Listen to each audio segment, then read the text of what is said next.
ये मानव का तन जो है बारंबार इस जीव को प्राप्त नहीं होती। कहा बलिभाग मानुष तन पावा सुर दुर्लभ सब ग्रंथ गावा। ईश्वर की जब असीम कृपा होती है तब इस जीव को मानव का तन प्राप्त होता है। सुताओ ये फल लेकर के आए कहा सन्यासी बाबा जो फल दिए, फल लेकर के आए कहा अपने गांव, अपने पत्नी को अपने हाथों से दिए। कहा प्रिय इस फल को खा लेना।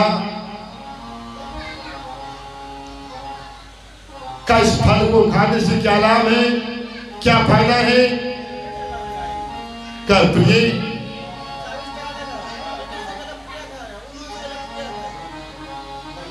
अगर आप इस फल को खा लेते हैं तो आपके अंदर में जो बीमारियां हैं वो बीमारियां दूर हो जाएगी। दाम्पत्य जीवन व्यतीत करेंगे, तो गर्भ धारण करेगी, कुछ दिनों के बाद तो मां बन जाएगी और मैं पिता बन जाऊंगा। उनकी पत्नी को विश्वास नहीं हुआ।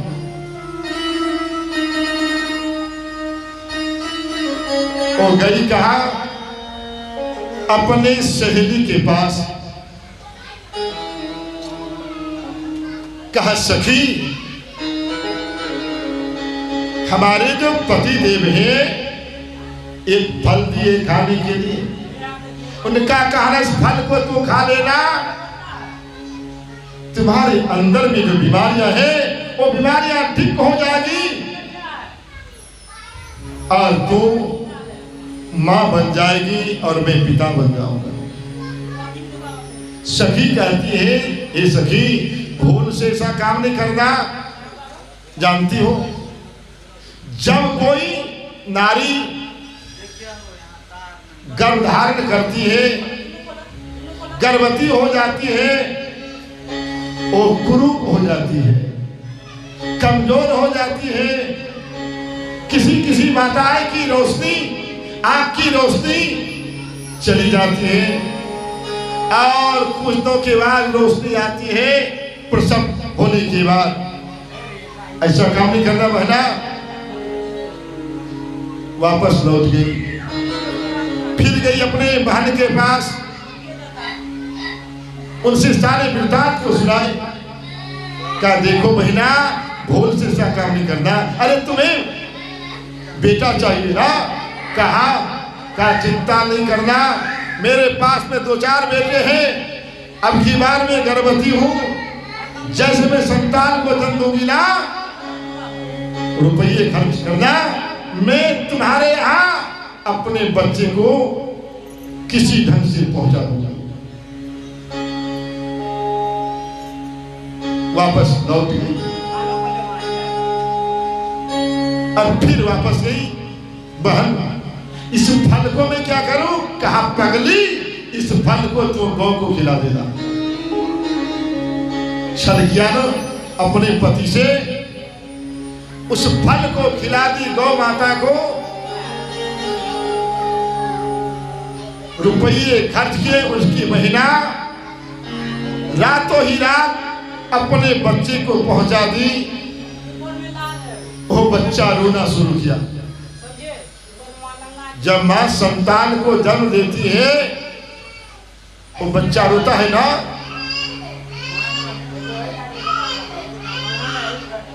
ए रोने की आवाज सुनाई पड़ी। कौन सुने? आनंद महाराज तुरंत आते हैं अपने पत्नी के पास। कहा नाथ मैं एक संतान को जन्म दी हूं। झूठ बोल गए। झूठ कभी भी नहीं बोलना चाहिए अपने पति से। अपने पति से छल नहीं करनी चाहिए। अगर आप अपने पति से छल करते हैं, झूठ बोलते हैं, परिणाम बुरा मिलता है। सुदामा जी झूठ बोले थे। अपने मित्र से कहा, जो मित्र गुरु से दगा करे, कहा जो मित्र गुरु से दगा करे, ओ शीघ्र नरक में जाता है, धन से निर्धन बनता है और अंत कुष्ठ हो जाता है। ठीक उसी ढंग से अपने पति से छल नहीं करना। अगर पति से छल करती है, परिणाम बुरा मिलेगा। पति से छल कर ली, कुछ बड़े होने के बाद उस बच्चे का नाम रखे क्या? द्वंद्वकारी। और कुछ दिनों के बाद गौ माता भी बच्चे को जन्म दी, उस बच्चे का नाम रखे गौकर्ण। सुधाओ, गौकर्ण अच्छे विचारधारा की थी और ये द्वंद्वकारी गड़बड़ विचार की थी। इनके नजदीक कोई खेलने के लिए आते थे, द्वंद्वकारी के पास किसी का हाथ तोड़ देते थे, किसी का पैर तोड़ देते थे, किसी का कमर तोड़ देते थे, किसी का गर्दन तोड़ देते थे। उदाहरण देने के लिए गौ समाज के सदस्य आते थे। देख महिला, एक तेरी बच्चे ने क्या किया। और धुंधकारी के पास जब जाते थे, हर वक्त गलत धंधा। और जो गोकर्ण के पास जाते थे, वो अच्छी अच्छी कहानी सुनाते थे, कथा सुनाते थे। कवि कहे, सज्जन से सज्जन मिले तो हो गए दो दो बात, गधा से जब गधा मिले तो खा भी दो दो लाख। तो संगति करनी चाहिए गुणवानों की, हैवानों की नहीं। अगर संगति करते हैं ना तो गुणवानों की संगति करें, हैवानों की नहीं। अगर आप हैवान की संगति करेंगे ना, आप भी हैवान बन जाएंगे। गुणवानों की संगति करेंगे, आप गुणवान बनेंगे। एक दिन 2 4 10 बहना, 10 पिता, 10 भाई आए उल्हाना देने के लिए। देख आज हमारे बच्चे का क्या हाल किया है, तेरे पुत्र ने, तेरे बेटे ने।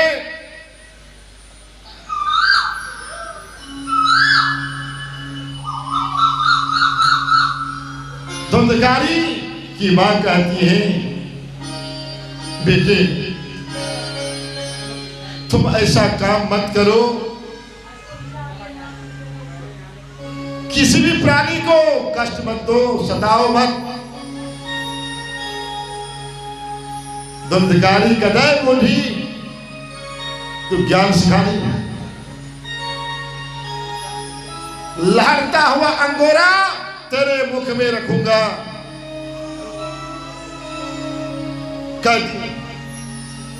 किसी शास्त्रों का कहना है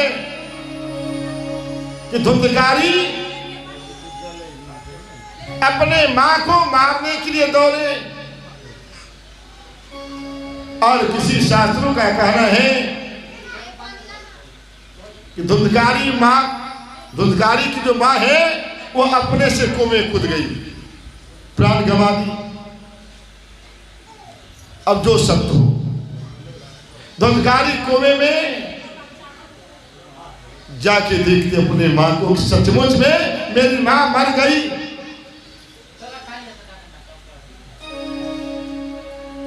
दाह संस्कार किए और इसके बाद आदित्य महाराज जंगल की ओर चल दिए तपस्या करने के लिए,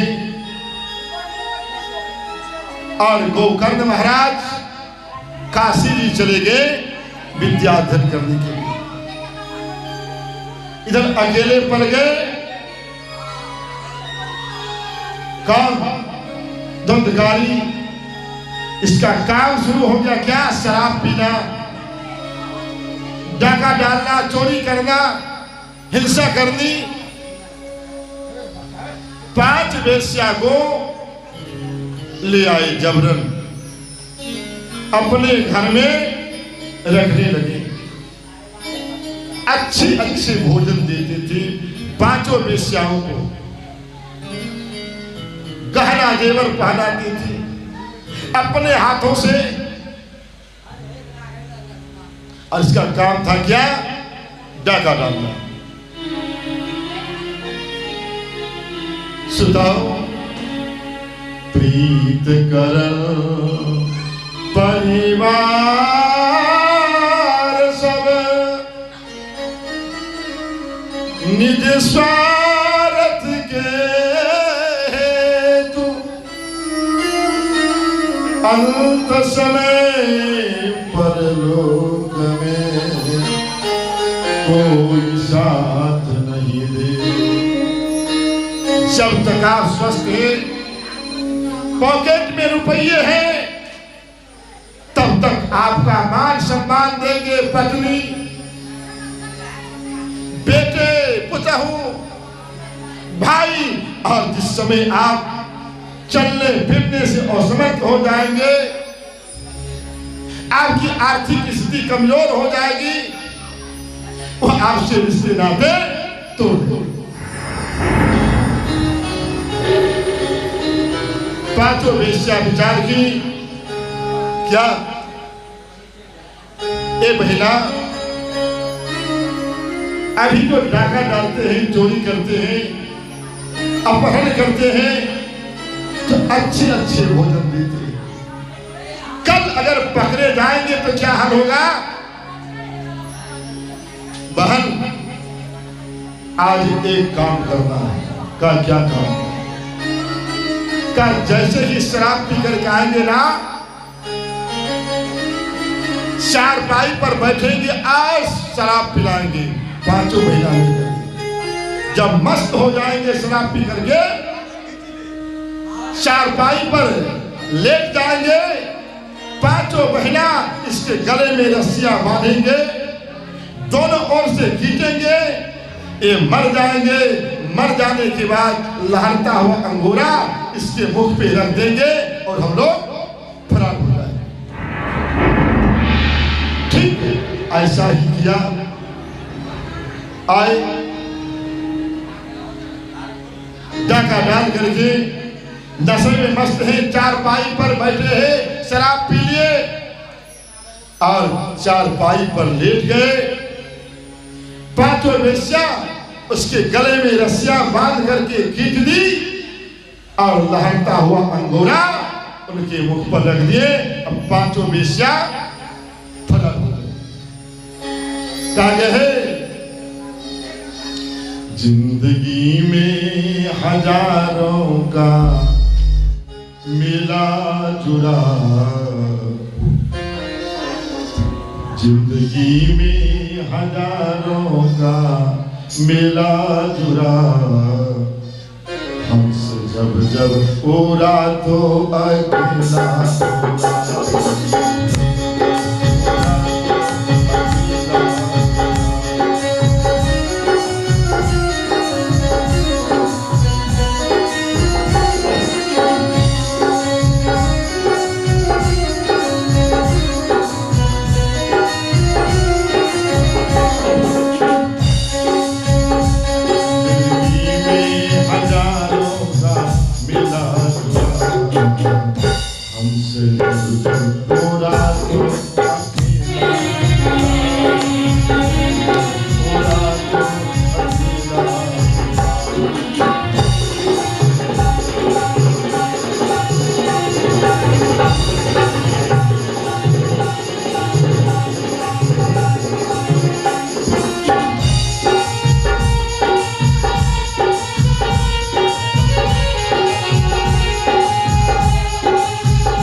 चाहे बड़ा हो या छोटा हो,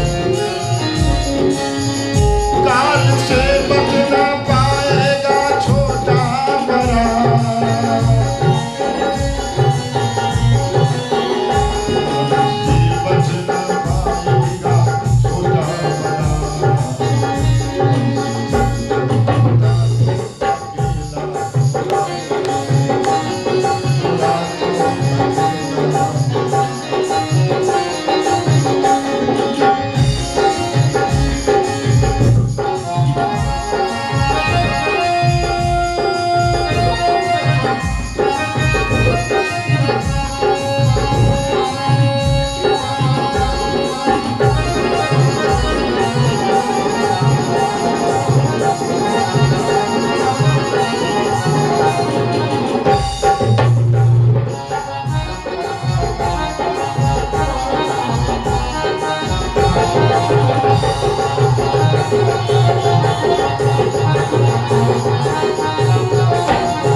जोत मारते हैं साधु संत, खाट सारे परे परे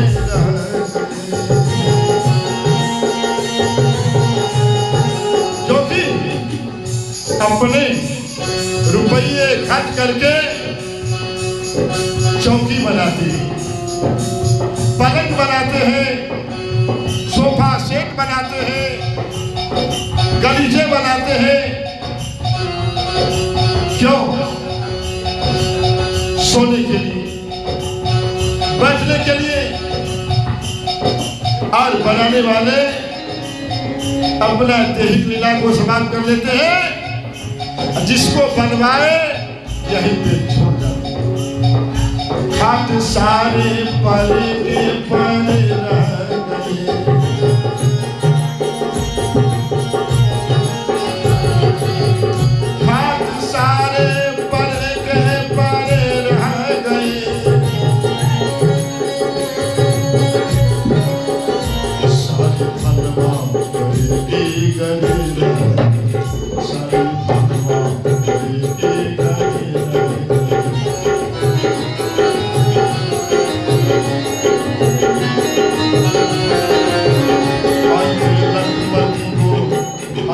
लखपति गोरा भेला जोरा।